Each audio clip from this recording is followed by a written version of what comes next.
Last month, a listener sent me a screenshot from social media. It was one of those viral posts that you see every few weeks where a financial influencer, or sometimes advisor, runs a simple calculation showing how much a 1% advisory fee supposedly costs over your lifetime. In this particular case, the numbers were eye-popping. Hundreds of thousands of dollars, a massive chunk of your retirement nest egg, gone, just like that. And the takeaway was clear. Most financial advisors are ripping you off, and you'd be better served going it alone or using a low-cost discount advisory service.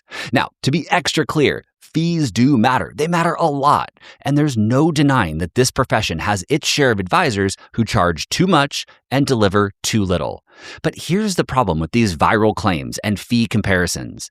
The math isn't necessarily wrong. The framing is just deeply misleading. Because when you apply that same math to other expenses in life, the results get absurd pretty quickly and the logic starts to fall apart.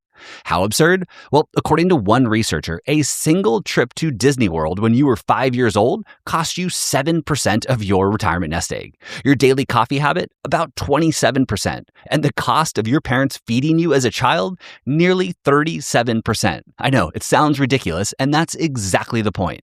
So today on the show, I'm breaking down a very thoughtful piece of research from Derek Tharp, a Ph.D. who is the lead researcher at Kitces.com and an associate professor of finance at the University of Southern Maine. Derek took this widely referenced anti-advisor math, stress tested it, and showed why it falls apart when you examine it more closely. In addition to walking through Derek's findings, I'm also sharing what the broader academic research actually says about the value of good financial advice and how consumers should think about evaluating the cost of hiring a professional.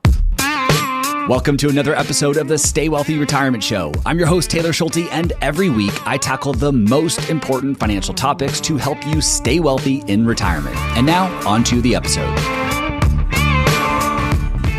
Okay, before we dive into this often controversial topic that really shouldn't be controversial, I want to get ahead of any potential misconceptions about the purpose of this episode. As most listeners know, I own and operate a retirement and tax planning firm. On our website, it's clear and transparent that we have a minimum annual fee, and the exact fee we propose depends on the scope of work, complexity, and a client's unique situation. The agreed upon fee can be billed either as a percentage of the investments we manage or as a flat annual dollar amount adjusted for inflation each year. The amount and billing method, flat annual fee or percentage, is ultimately based on discussions with the client and what makes the most sense for their situation. I'm sharing this because I want to be clear that I am not publishing today's episode to defend a particular fee model. That's not of interest to me. There is no one-size-fits-all answer, and there are very clear pros and cons to every compensation model. What I do care deeply about is that fees charged by financial professionals are transparent, properly aligned with the value being delivered, and that consumers have the information they need to make an informed decision. If you want to go deeper on the different types of financial advisors, the different fee models, and the pros and cons of each, I published a 4-part series on this topic a few years ago. I'll link to it in today's show notes if you're interested, which can be found by going to youstaywealthy.com/278. Okay, with that out of the way, let's clear up some of the misleading math that continues to circulate around the internet. If you've spent any time in online personal finance communities, you've probably come across Ramit Sethi. He's a best-selling author, he had a Netflix show, and he has a pretty massive following. And one of his go-to talking points is that paying a 1% fee to a financial advisor for their services is a terrible deal. Now, to be fair, I don't completely disagree with Ramit's opinion here. The industry has its fair share of financial salespeople out there disguised as comprehensive planners who deliver very little, if any, actual financial planning services. And consumers should absolutely be mindful of what they're paying and what they're getting in return. But the way Ramit and many others who blindly follow his lead calculate the cost of a financial advisor is where things go sideways, and that's exactly what Derek Tharp digs into in his research. Here's how Ramit's calculation typically works. He takes 2 identical portfolios. One portfolio is managed by an advisor who charges a 1% assets under management fee. The other is managed by a do-it-yourself investor with no advisor fee. He then runs both portfolios forward for 35 years, assumes they experience the same exact rate of return, and then compares the ending balances. The difference between those two ending balances is what he labels as the cost of the advisor. In one of his examples, the gap comes out to over $380,000, and it's followed up by saying something like, that's 28% of your lifetime returns going into your advisor's pocket. I get it. That sounds alarming, and it's designed to sound alarming. But as Derek points out in his article, the person in that example did not actually pay their advisor $380,000.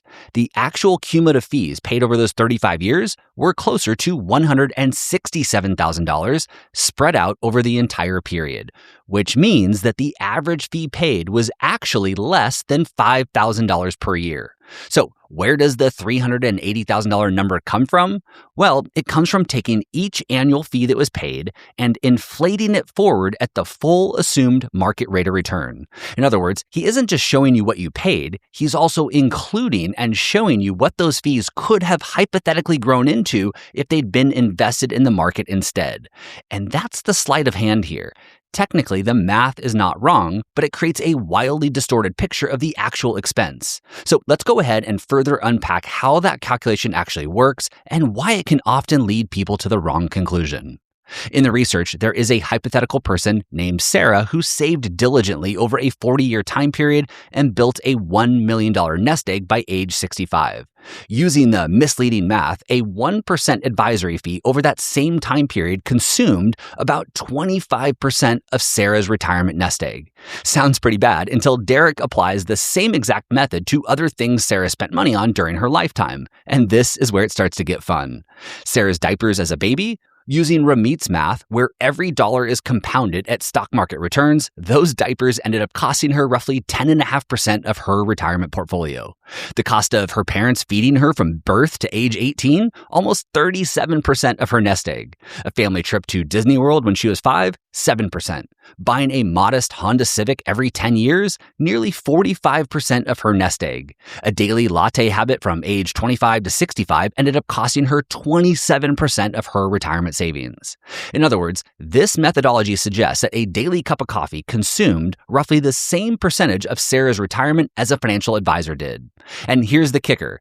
If you add up just that short list of everyday expenses using Ramit's method, you blow right past 100% of Sarah's retirement nest egg, which makes sense because Sarah, like most people, saves only a fraction of her income and lives off the rest. So by this logic, simply living your life is costing you 900% of your retirement nest egg every single year. It's pretty absurd, and that's Derek's point.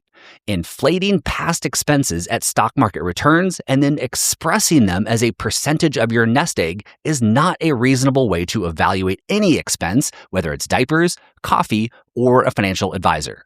Now, Derek also runs another comparison that I found particularly interesting, and this one involves one of the models that Ramit often endorses as an alternative.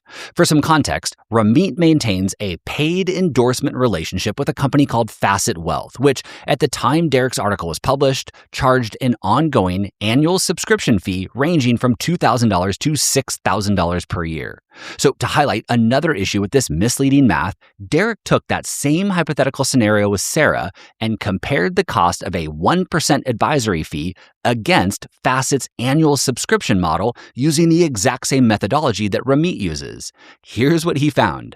At Facet's lower end of $2,000 per year, the long-term cost using Ramit's method came out to 23% of Sarah's retirement nest egg. If you're following along, yes, that's almost identical to the advisor who charged a 1% fee. And at Facet's higher end of $6,000 per year, the cost ballooned to 70% of Sarah's retirement nest egg. Said another way, the flat fee model that Ramit often endorses and gets paid to promote can actually end up being 3 times more expensive than the fee model he criticizes, depending on the price tier using his own math. Now, to be extra clear, Derek is not arguing that any of these numbers are a sensible way to evaluate costs. He's showing us that Ramit's methodology is flawed no matter which fee model you apply it to. And when you use it consistently, the percentage of assets fee model and the flat fee model end up in roughly the same ballpark, or in some cases, the percentage of assets model can even come out ahead. Okay, so if inflating fees at market returns isn't the right way to think about this, what is? Well, the even bigger problem with this misleading math being used by Ramit and a growing number of financial advisors, coaches, and influencers is the assumption that zero value is received in exchange for the fees being paid. Yes, zero. The zero value assumption is baked right into the calculation. Two identical portfolios are being compared, one with fees and one without, and the conclusion is that the person paying the advisor is just worse off. But that only holds up if the advisor did absolutely nothing of value over those 35 years. No tax planning, no behavioral coaching, no retirement income strategy, no Roth conversion optimization, no portfolio implementation and rebalancing, no estate or insurance planning. Nothing. To me, that's an incredibly unrealistic assumption for anyone working with an experienced, competent advisor who actually delivers comprehensive financial planning services. While it's certainly not a straightforward calculation, several major studies have tried to quantify the value of a good financial advisor. Vanguard's research on the topic, often referred to as the Advisor Alpha Study, which I'll link to in the show notes, estimates the value of an advisor at up to 3% per year or more. Morningstar's research called Gamma came to a similar range, and InvestNet's study known as Sigma estimated the total value add at roughly 3% as well. And yes, it seems as though the finance world ran out of creative names and just started working their way through the Greek alphabet. But the letters do have a meaning. Alpha is a nod to excess returns, Gamma signals a different source of value beyond just investment picking, and Sigma represents the total sum of everything an advisor might bring to the table. So, where does all this value come from? Well, there are, of course, many areas where a good advisor can add value, and no two clients are going to benefit in the exact same way. But across all three studies, a few key areas consistently rise to the top. The first is behavioral coaching, which has been estimated to be worth up to 2% or more per year in value on its own. And behavioral coaching isn't just about talking someone off the ledge during a market crash, although that's certainly part of it. It's also about preventing someone from chasing the next investment fad, keeping someone from making a drastic portfolio change based on a headline or expert prediction, and perhaps most relevant to our listeners, helping retirees actually spend the money they've worked so hard to save. As I've discussed in recent episodes, underspending in retirement is a real and common problem, and sometimes the most valuable thing an advisor can do is give someone permission and confidence to enjoy the wealth they've built. In that sense, a good retirement planner can actually cost someone more than the fee they pay because the true value is helping them use their money instead of unnecessarily holding back. The next common area in each of the studies was tax management, which can be worth another 1% or more per year, depending on the client's situation. This naturally includes strategies like tax loss or tax gain harvesting, asset location, Roth conversion planning, charitable giving, tax bracket management, and more. And then there's the broader financial planning work that consistently surfaced in each study and added to the advisor value calculation. Withdrawal sequencing, spending strategies, Social Security optimization, estate planning coordination, insurance optimization. Now, I want to be clear. I want to clearly acknowledge that not everyone will receive the same value from every advisor. Someone who is an experienced do-it-yourself investor, enjoys managing their own portfolio, has the temperament to stay disciplined, and is comfortable handling tax and retirement planning on their own may not benefit much from hiring one. And yes, there are absolutely advisors out there charging 1% or more who do little beyond basic investment management. But for most people, especially those approaching or living in retirement, when decisions become far more complex, the research suggests that good financial planning can deliver value well in excess of a 1% advisory fee. And I think there's something else worth mentioning here that often gets lost in this fee debate. The value of the ongoing relationship. Ramit has historically encouraged people to work with advisors on an hourly or one-time basis as a way to cut costs. The idea being, get a plan, execute it yourself, and save on the ongoing fees. But many of the most valuable things an advisor does, like behavioral coaching during a market downturn, spotting a time-sensitive tax planning opportunity, or catching an unusual financial pattern that might indicate elder abuse, These things can only happen in the context of an ongoing relationship. Nobody knows when the next market downturn is going to happen or when you will experience a major life event that requires professional help. And the moment you most need an advisor to talk you off the ledge or help you through a difficult time is not typically the moment you're going to go searching for someone on a new, one-time hourly basis. Likewise, tax planning opportunities are often transient. Maybe a special situation comes up, a business loss or a charitable gift that can be paired with a Roth conversion, or a one-time capital gains event that creates a unique harvesting opportunity. A good proactive advisor who already knows your full picture can spot those things in real time. It's not as easy for someone who is seeing your situation for the first time in a one-off engagement. Derek also raises a practical point about the types of advisors that Ramit's advice pushes people toward. In general, advisors who are great at what they do tend to gravitate toward ongoing relationship models over time. As they gain experience and build up their client base, they often drop hourly and project-based work because they recognize that it's more rewarding and they can deliver more value in a deeper, ongoing relationship. Said another way, the very advisors who are most likely to provide the greatest value are often the ones who don't offer a one-time or limited-term engagement model. I'm not saying that hourly or project-based advisors are bad. I actually prefer clients who don't need or want a full-service relationship to a few trusted ones nearly every single week. But it's worth understanding that by filtering only for one-time engagements, you may be unintentionally screening out some of the most experienced planners who have the specialization and expertise to help with your exact pain points. Now, does all this mean that you should just blindly pay a 1% advisory fee and just not think about it? Of course not. Consumers should absolutely be thoughtful about costs. And I think Derek offered a really smart framework for how to evaluate whether an advisor is worth it for your specific situation.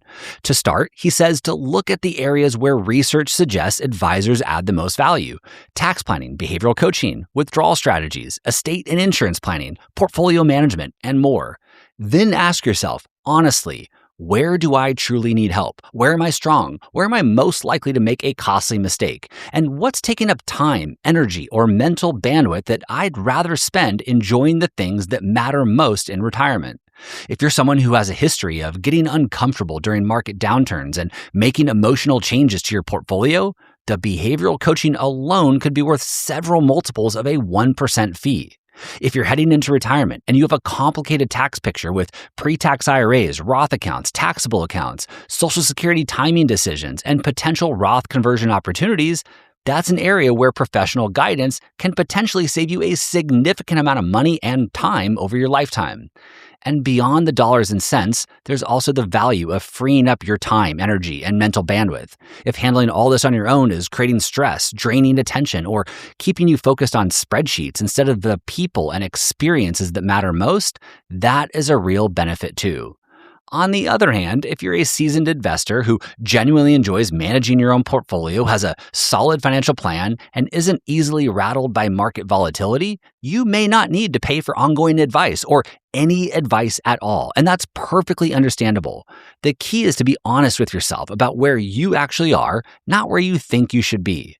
One more thing before we wrap up. If you're not already familiar with Michael Kitces, he holds 2 master's degrees, 8 professional designations, including the CFP, was ranked as the #1 financial advisor by Investopedia multiple years running, and is widely regarded as the foremost deep thinker and educator in the financial planning profession.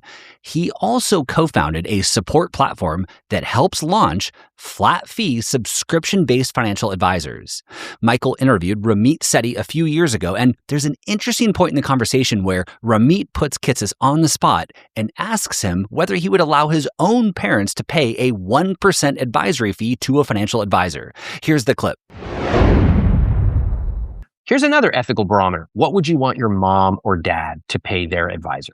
Well, mine literally pay an advisor 1%. Why do you let them do that?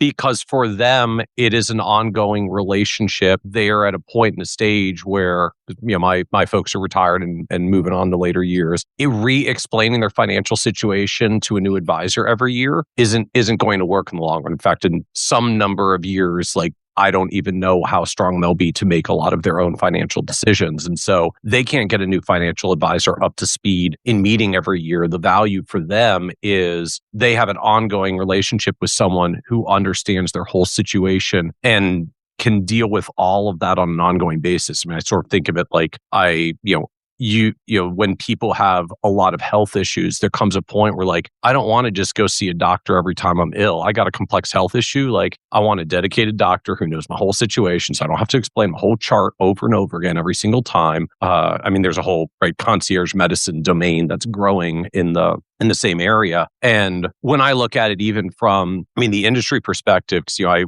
we put out some of the benchmarking numbers to calculate this. Like, if I take the average amount of revenue that an advisor gets paid, and then for the number of clients they have, and then I add up how many hours they actually spend servicing their clients, because we do some time tracking studies around it as well. Like, it comes out to be about $250 to $300 an hour on average. Obviously, there's a range, but like the average advisor's AUM fees divided by the average number of hours the advisor services their clients, you end out at about $250 to $300 an hour. Now you're buying larger chunks. Like, you don't get a 1 hour engagement with an AUM advisor. Like, it's a relationship based model clearly, but like hourly rates end out competitive to what we see a lot of other advisors. Even when we do this with like top producing advisors, we still end up with numbers that are like $600 to $650 an hour. And people with 20, 30 years of experience, they can command that. More power to them. Well, I will say this. It sounds like I've come down pretty hard on AUM advisors.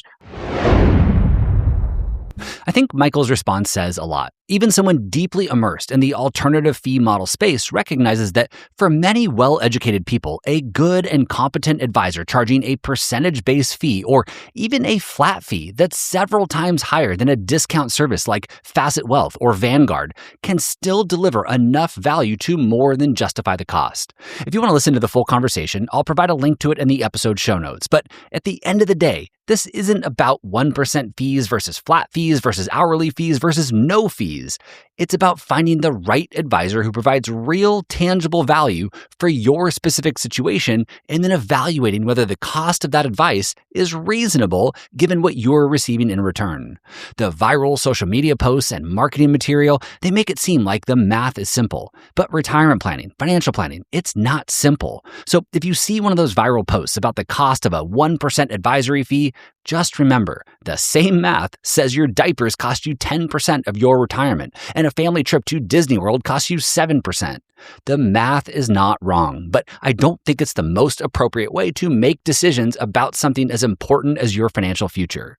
Derek Tharp's full article is linked in today's show notes, and it's well worth reading if you want to dig deeper into the numbers. I'd also encourage you to check out the studies from Vanguard, Morningstar, and InvestNet that attempt to quantify the value of financial advice. I'll provide links to those as well. Thank you as always for listening, and once again, to view the research and all of the resources and articles supporting today's episode, just head over to youstaywealthy.com/278.